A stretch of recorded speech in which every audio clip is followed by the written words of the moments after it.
you look at the tree that you're about to hit, instead of the path that you need to take to avoid that tree, you will hit the tree every time. That's why they train race car drivers to never look at the wall and always focus on the track. Similarly, when you focus all your energy and attention towards something, it will always manifest. And by this I mean that if you always think of the negatives, then the negatives will happen. If someone asks you, do you have a cold or a fever? That does not mean you say no. You say, I'm getting better minute by minute. And by that, we begin our podcast. Thank you very much, guys, for being here and listening to my podcast. I appreciate your support, and let's get into it. Today's episode, we want to talk about stress and stress management.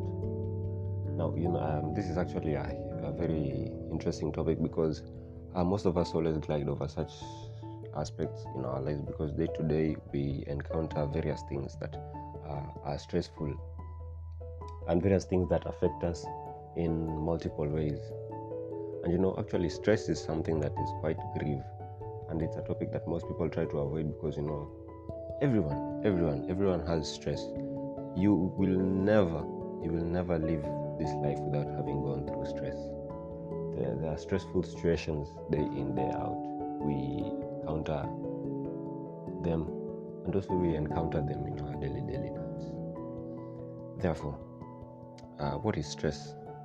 Actually, stress is quite simple. Stress is a condition that is caused internally by our brain due to a certain factor, externally or internally. And actually, if you look at stress, we always have two types of stress, which is actually eustress and distress. And eustress is a positive type of stress, whereas the distress is a negative. In terms of eustress, positive terms of stress, meaning that it's a pressure or it's a condition that actually helps one to achieve items or goals. It's a positive type of stress, meaning that it helps you to achieve positive outcomes. Whereas for the distress, this is a negative type of stress, and over the long period of time, it can either lead to long-term effects or short-term effects. Likewise with the eustress, it may also lead to long-term or short-term. And when you look at the eustress, actually, eustress, I can say it's actually a good thing. It's a positive type of stress, meaning that it helps you achieve what you want. Let's say you have a goal in mind and you want to achieve it. This kicks in. You are hit with this type of stress, meaning that you need to adjust, or your brain tells you to adjust so that you may be able to cope with the standards which you have placed for yourself. Meaning that if you have placed standards for yourself and the brain is reminding you to do them, it means you can achieve them. Hence the word positive type of stress. Whereas for the distress, this one is actually funny. Distress is actually a very difficult type of stress to manage because most of us always encounter this, and I can say that most of us tend to manage this type of stress individually, and by this it's not actually a good thing to try and manage stress alone, because it's not actually good to manage stress alone. This stress causes both long-term and short-term effects, and some of which may be physical, psychological, emotional, or even behavioral symptoms. These ones are the problems that the distress causes. If it's the behavioral, meaning this one will lead you to change your behavior in a certain way. Maybe we want to talk about let's say you would set an you have an exam. Let's talk about in terms of students. You have an exam that is due in the coming days, and you had never prepared for it, and you had never, you knew that it was about to come, but actually you got caught up in actually lots of stuff that you actually postponed or adjourned because of maybe you were busy trying to look for money, or you're busy in other things, co-curricular activities that maybe people like, let's say like modeling, gaming, sports, all those kinds of stuff that made you had to adjourn such things.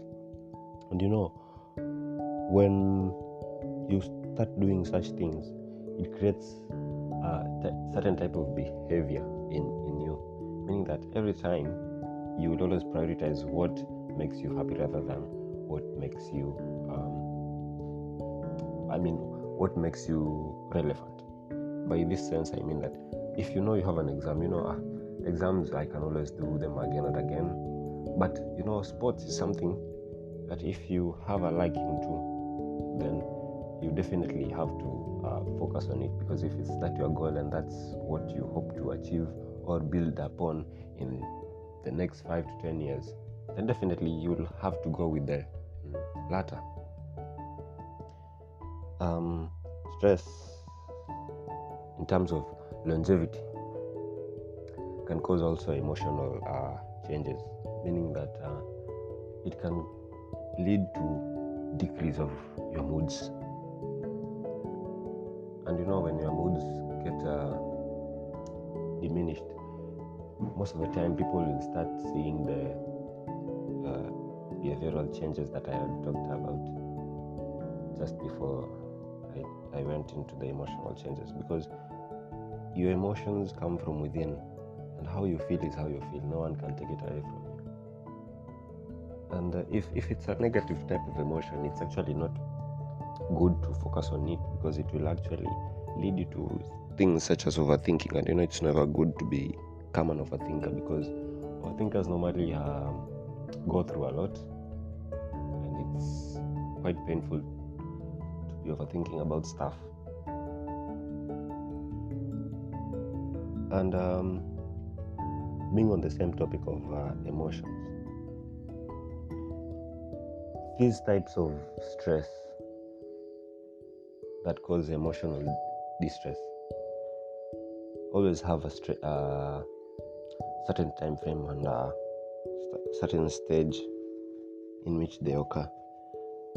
At first, we always have mostly the alarming stage, which is just a reaction stage of the body, meaning that your body knows it has stress and it's noticed about it. After which, it will move on to the next stage, which is the stage of resistance. And at this stage, it's the second stage, meaning that the stressor or the item that gives you stress persists. Hence, means of coping with the stress. The body starts to look for means of coping with the stress. After this, the body can't keep up with the stress, and hence its resources are being depleted gradually and quickly. So if I may say so, resources meaning that your energy, your thought processes, everything, and it's mostly about your energy. You burn a lot of calories when you have stress, more than even when running or doing a strenuous exercise, because actually the brain works in actually amazing ways. The brain is the most hardworking organ in the body, because it actually coordinates everything that our body goes through. It produces hormones, it deals with the thought processing, it deals with the maintenance of the body balance, it deals with what can I say? It deals with how you feel, day in, day out. It helps you with sleep. It produces hormones to help you. Look, the brain produces hormones to make you, and at the same time, it regulates those hormones to keep you at an upright state. So at this stage, actually, the resources being depleted are the energy, and actually at this stage, you can actually burn more fat because of stress. Actually, it's been recorded most of the time and said that people who are stressed burn a huge amount of calories just because of the brain. The brain always has numerous activities because of the neurons that keep firing inside your head. Moving on, we have the stage of exhaustion, in which the body has now given up. It's the final stage of GAS model, and that the body's resources are gradually depleted. Long-term effects at the adrenal gland, which is the one that is mostly affected. Actually, your brain produces adrenaline, which is helpful in flight or fight situations. And actually, when stress hits you up, mostly the body produces adrenaline with the aim of a fight or flight situation. Now, looking at this,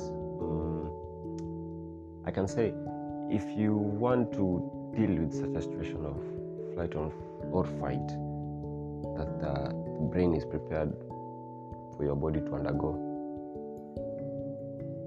you actually never know how to deal with situations from the get-go. That's why most of us, we are told to actually, when we are hit with stressful situations, we are encouraged to not act upon them immediately, and rather take time in assessing the situation and try to make an assessment of the situation before making a difference. You see, you might be going through, let's say, a situation that deals with family. Maybe you lost a loved one. Maybe you lost a friend, a relative to death, which is actually sad, and I'm sorry for those people who have lost their loved ones. You see, this type of stress is actually the worst type of stress, because it's the one that leaves you numb without anything to think about or discuss with anyone. Because actually, most of us, we tend to like to deal with stress on our own. And when a stressful situation hits you up, you mostly want to just sit alone, think about them, process all the thoughts that you need to process, so that you may be able to take the next step. And to most people, this seems always quite difficult, and it ends up making people depressed and leading to long-term effects of stress that we talked about. See, so if, let's say, you've lost a loved one, which is actually a painful situation, and it actually is human nature, these are things that are unavoidable. And if you hope to achieve or to manage such stress, then you need to have stress management protocols that you have to know prior to the stressful or the stressor happening. You need to have aspects like awareness, and you need to be aware of situations such as this. You need to be aware that nothing actually lasts forever, things like those, and there will be always ups and downs in life, because actually life teaches all of us lessons in different ways. Life actually helps us to become stronger, both mentally and physically.